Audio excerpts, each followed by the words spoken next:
তো আমাদের ওই যে একজন সহকর্মী বলে গেলেন একটু আগে বক্তব্যে, এটা হচ্ছে খুব ইম্পর্টেন্ট একটা ইস্যু। আমি বলছি আমার দেশের কথা, বাট নো ইউজ। এটা বিভিন্ন অফিস আদালত, বিভিন্ন এনজিও, আইএনজিও, সরকার এমনভাবে দেখাচ্ছে খুবই গুরুত্বপূর্ণ একটা জিনিস, কিন্তু আপনি মাঠ পর্যায়ে গেলে এটা কোনো অ্যাপ্লিকেশন পাবেন না। ইভেন আমরা যে মাল্টিমিডিয়া ক্লাসরুম, ডিজিটাল কন্টেন্ট কত ট্রেনিং দিয়েছি, কত বেসিক ট্রেনিং দিয়েছি না, কিন্তু আপনি মাঠ পর্যায়ে যান, গিয়ে দেখবেন নো ইউজ। সুতরাং এমন একটা জিনিসে পরিণত হয়েছে আমাদের দেশে।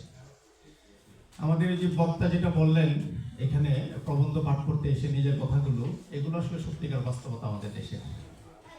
মানে একটা দেশ কোন জায়গায় ফোকাস করা দরকার, কোন ইস্যুটাতে ফোকাস করা দরকার, সেই দিকে আমাদের নজর খুবই কম।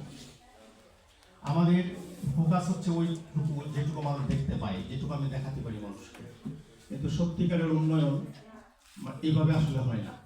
আপনারা একটু রেকর্ড করেন না এই সমস্ত কথাগুলো, হ্যাঁ, একটু আনঅফিশিয়াল কিছু কথা বলেন।